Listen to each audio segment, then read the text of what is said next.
pessoal, estamos aqui no Medical Business. Eu, Diego Lugulo e Rossana Kessa. Nós vamos entrevistar hoje o Dr. Daniel Magnoni, cardiologista e nutrólogo, falando um tema bem interessante, que é a importância da nutrição na saúde e na economia do país. Dr. Daniel, a cultura alimentar pode mudar os hábitos na nutrição populacional do país?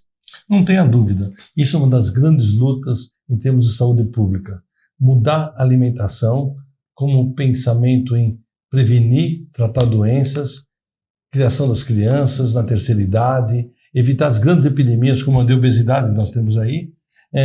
A cultura alimentar é um processo sequencial, é um processo gradativo, onde a população vai começar a receber informações na escolha saudável. A escolha saudável é importante, porque às vezes as pessoas pensam, só vou comer alimento saudável. E na verdade, o que interessa hoje é a quantidade. Então a escolha saudável e conhecer a quantidade são as principais ferramentas na melhora cultural e na melhora epidemiológica, na melhora na análise de doenças da população de uma forma geral. Dr. Daniel, qual é o papel da nutrição na prevenção de doenças crônicas no Brasil e de que forma isso impacta o sistema de saúde? Não tenha dúvida alguma que a nutrição impacta diretamente na prevenção das doenças crônicas. Diabetes, obesidade, hipertensão, até na origem do próprio câncer. A alimentação ela pode interagir na prevenção, já ensinando alimentação saudável para a criança, educando no dia a dia da merenda escolar e tudo mais. Pode também atuar no tratamento. Nós sabemos que hoje uma alimentação rica em fibras, uma alimentação com baixa gordura saturada, essa alimentação pode impactar na redução da doença cardiovascular, que é importante porque corresponde a 40% da mortalidade no Brasil. 40%? Exatamente. Nossa. 40% da população brasileira tem doença cardiovascular. E isso, no tocante à tua pergunta, não é só a doença, lógico, é também os gastos do sistema de saúde em termos de prevenção de doenças. Se nós tivermos menos obesidade, menos hipertensão, tivermos controle dos fatores de risco, nós precisaríamos gastar muito menos em saúde pública. Então, hoje o trabalho é analisar controle de gastos e ações preventivas. E alimentação, lógico, atividade física também, né? Mas a alimentação está impactando diretamente nesse aspecto. Interessante, hein? Doutor Daniel, e a má alimentação pode atrapalhar a produtividade, a economia do país, de certa forma, como um trabalho? Como você vê isso hoje? Não tenho dúvida alguma. A má alimentação impacta no dia a dia do trabalhador. A má alimentação impacta na falta ao trabalho. Quantas pessoas têm distúrbios gastrointestinais, diarreia, náuseas, vômitos? As pessoas, elas mal alimentadas, elas têm uma performance baixa. Eu fiz um trabalho muito interessante há alguns anos pelo Hospital do Coração, onde eu analisei o crescimento da comida fora de casa, comida por quilo. Sim. E analisei, num espaço de 6 meses, a chegada do nosso pronto-socorro com diarreia, náuseas e vômitos e o aumento naquele período da alimentação fora de casa. Bateu junto. Quer dizer, a alimentação fora de casa pressupõe comer alimentos com baixa segurança alimentar, muito molho, caldo, creme, contaminados de uma forma geral. Então as pessoas têm mais intoxicação alimentar e faltam mais o serviço. E essa comunicação, por exemplo, para as empresas, você acha que isso não deveria ser colocado, digamos assim, o RH não deveria trabalhar isso nas empresas de alguma forma, divulgar, né, essa prevenção? O Brasil é um país de variáveis. Nós temos empresas que hoje já se preocupam em ter, naquela salinha, sabe, do café, uma bandeja de frutas.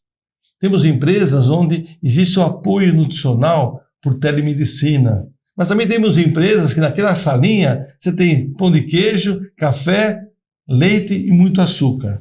Agora, as instituições relacionadas à indústria, ao comércio, poderiam estimular que os seus associados, né, fizessem isso para reduzir absenteísmo, mas também para melhorar a saúde de um todo dos seus funcionários. Sem dúvida. Você não vê que, de repente, isso não entra no ISO 9000 das empresas, né? aí para os próximos anos, essa importância que o Dr. Daniel falou aqui para a gente?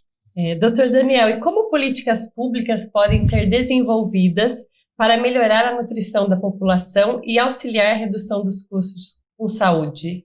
Primeiro, a política pública no Brasil, ela não pode vir de cima para baixo. Não pode alguém sentado num gabinete em Brasília pensar o seguinte: eu vou fazer um programa para reduzir a obesidade. E faz diretrizes e solta em panfletos, livros, monografias, programas educacionais ao Brasil de uma forma geral. Precisa entender o Brasil. Entender o Brasil, que as políticas públicas implantadas na cidade de São Paulo são muito diferentes das políticas públicas no agreste pernambucano.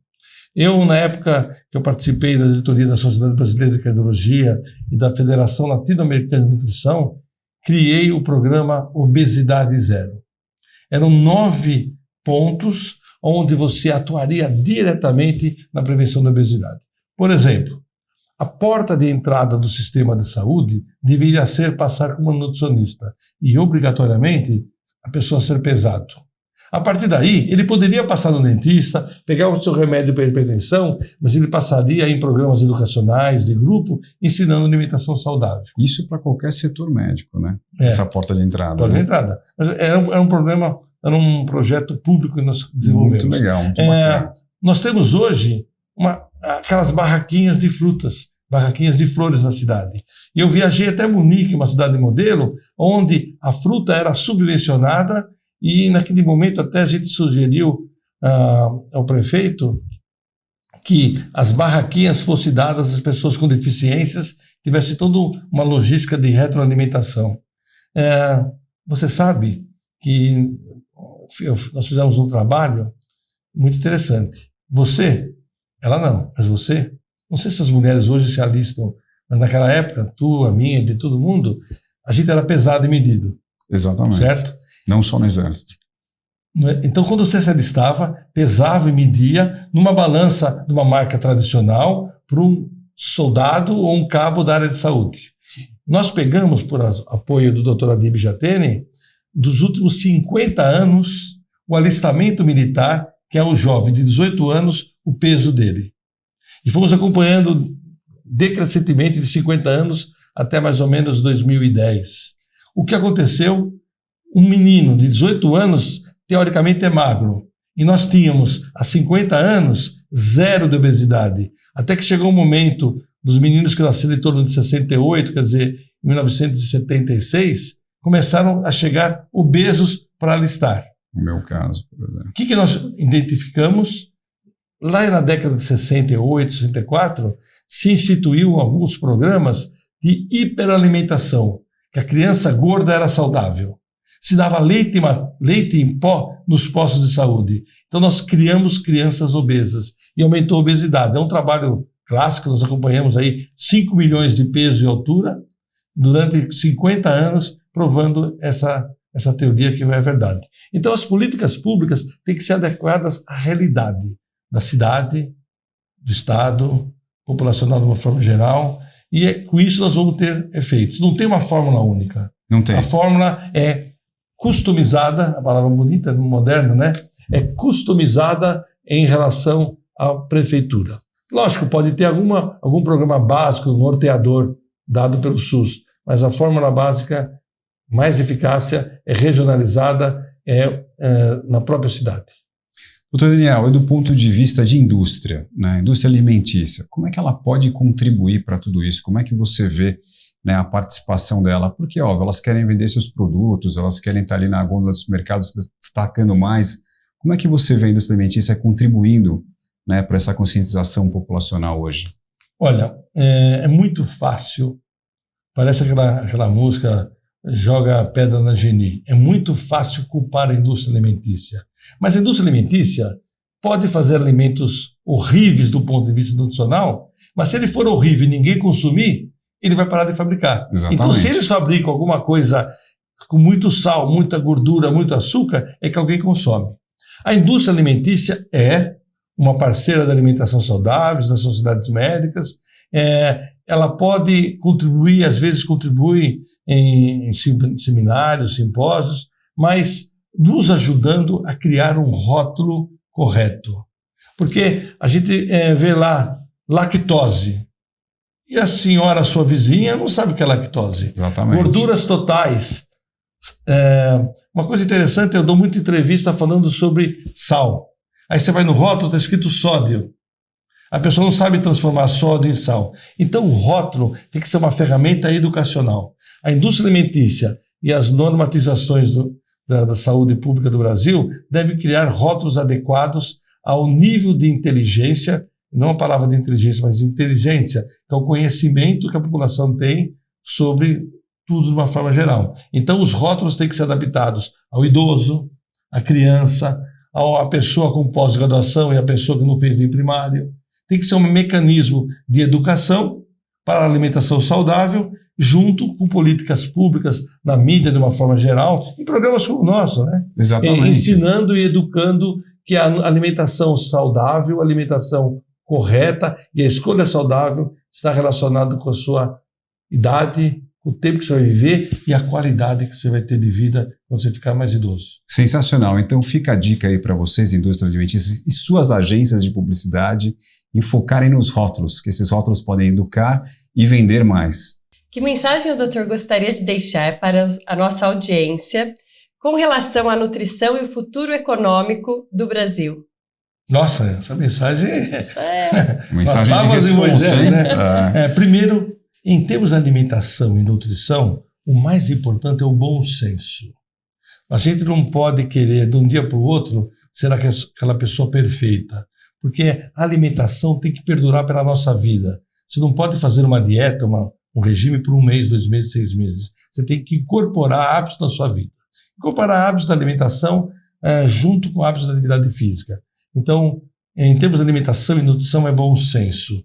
Em termos de saúde pública, em termos do problema econômico, é que existam parcerias, sinergias entre profissionais de saúde, consumidores, indústria alimentícia e, principalmente, que as ações governamentais ouçam as bases, ouçam as pessoas que trabalham no posto de saúde lá em Quixeramobim ou no hospital na Vila Paulista. Entendo o que ele precisa para trabalhar a melhor saúde, a melhor alimentação dos seus pacientes de uma forma geral. Doutor Daniel, a gente tem uma pergunta aqui no Medical Business, que ela é clássica, que a gente pergunta para os médicos. O que o doutor seria se ele não fosse médico da sua vida? Você vai ter que olhar para aquela câmera do meio ali e responder, ó. Olha lá e responde. Se eu não fosse médico, em verdade, eu seria advogado. Eu sempre quis ser advogado. Agora, em termos de advocacia, eu gostaria de trabalhar em ações educacionais, em ações éticas, incorporando também um pouco